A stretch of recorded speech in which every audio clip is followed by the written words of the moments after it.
Hermanas, hermanos, qué bueno que seguimos, continuamos con toda la formación que se tiene de este gran evento guadalupano. Sobre todo, estamos tocando el punto de Panquetzalisli. La Virgen de Guadalupe no toma Panquetzalisli, la idolatría, la fiesta idolátrica, no.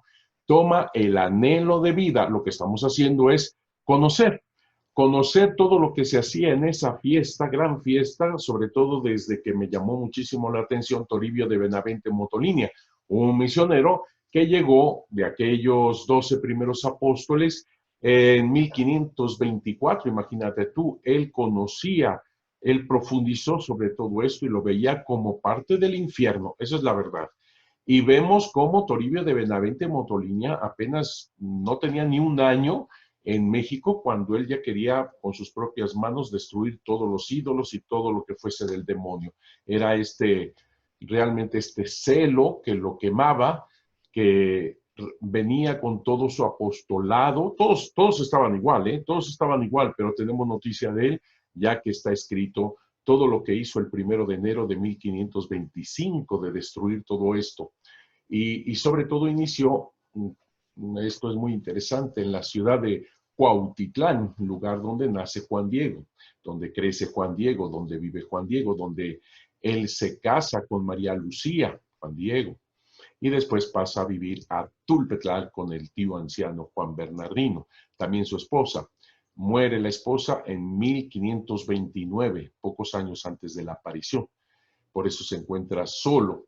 Que haya tenido hijos Juan Diego, es posible, es posible. Recordemos que en ese tiempo de la aparición él tendría alrededor de unos 55, 56 años de edad.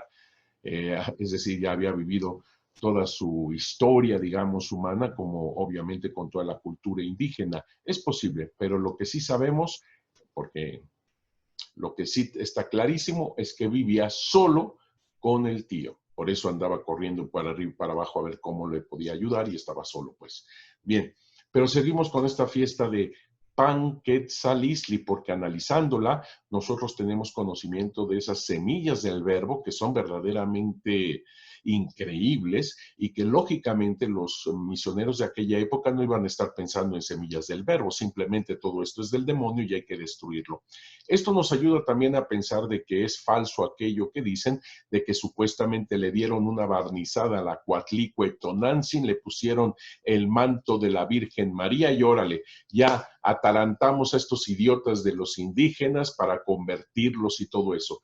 Los misioneros no se iban a prestar a algo semejante de disfrazar un demonio idolátrico para ser aceptado la catolicidad. Eso es absurdo verdaderamente. Los que dicen eso es por facilitar en su mente todo justificado de que no hubo aparición, todo fue un invento y alguien, un franciscano seguramente hizo esta tontería.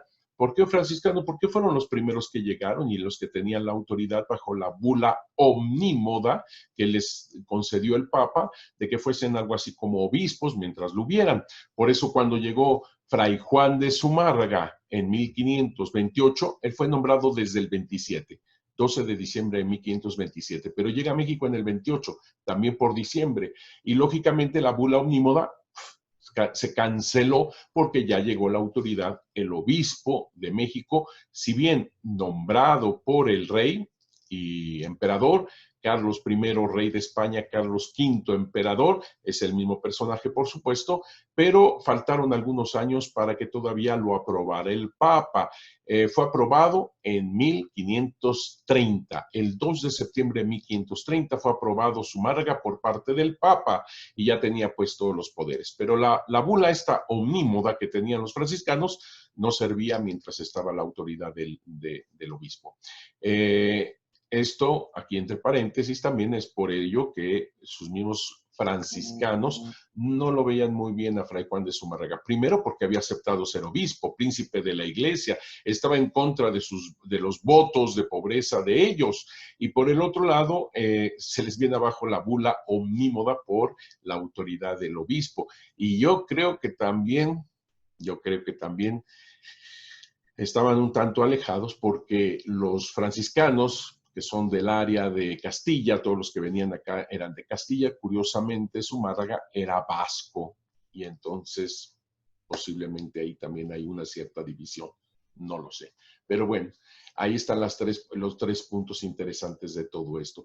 Así que no se iban a prestar, ninguno de ellos iba a prestar como para meter al diablo en todo esto y pensando que con disfrazar a la Coatlicue, la idolatría de la Coatlicue, es una continuación de Guadalupe o que para nada, tampoco la Virgen, por el amor de Dios, la Virgen María nos trae al verdaderísimo Dios. Ella no se va a prestar en andar rescatando idolatrías. Al contrario, la Virgen de Guadalupe nos viene a destruir toda idolatría.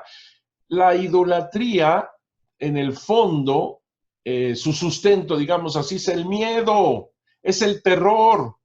Por eso la Virgen de Guadalupe dice, no tengas miedo.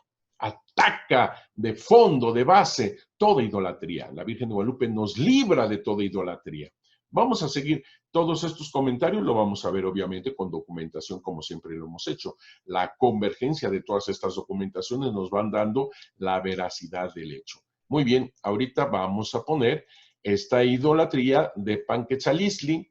Ella toma solamente las semillas del verbo, pero es bueno meterse a todo esto que nos está dejando, ahora sí con la boca abierta, ver cómo en esta fiesta de Panquetzalisli, pues nada menos que era como comunión, como mandamientos, como esto de hacer este cuerpo de Huitzilopochtli a base de esta semilla, hace cuenta una comunión tal cual y comérselo los huesos y la carne de Huitzilopochtli, que es la idolatría, el dios del sol, ¿verdad? Fíjate, por favor, dios del sol.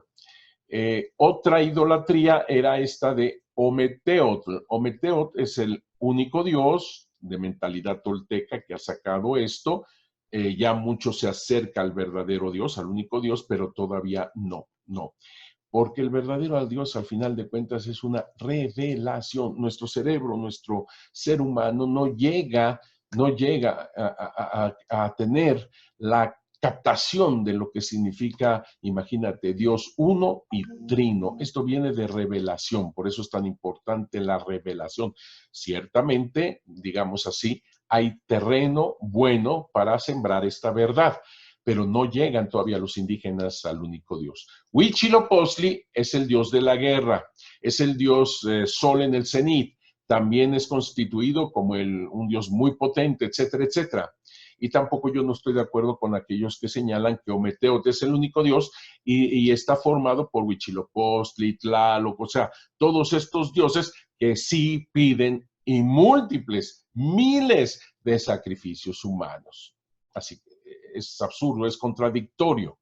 Simplemente entre las tinieblas los indígenas van tratando de descubrir toda la veracidad de su entorno, de la creación de ellos mismos, la razón de ser, por qué existen, por qué viven, y viene pues esta situación tan difícil de constituir de veras una mentalidad llena de esperanza cuando viene la catástrofe de la conquista, la enfermedad, la muerte, cuando ellos son sometidos, son esclavizados, son robados, la viruela mató a la mitad de la población indígena, fue una catástrofe, y ellos se daban cuenta que más bien los indígenas caían, los mismos españoles decían, caen como chinches, refiriéndose a los indígenas. Los españoles no les daba poquísimos, no les daba.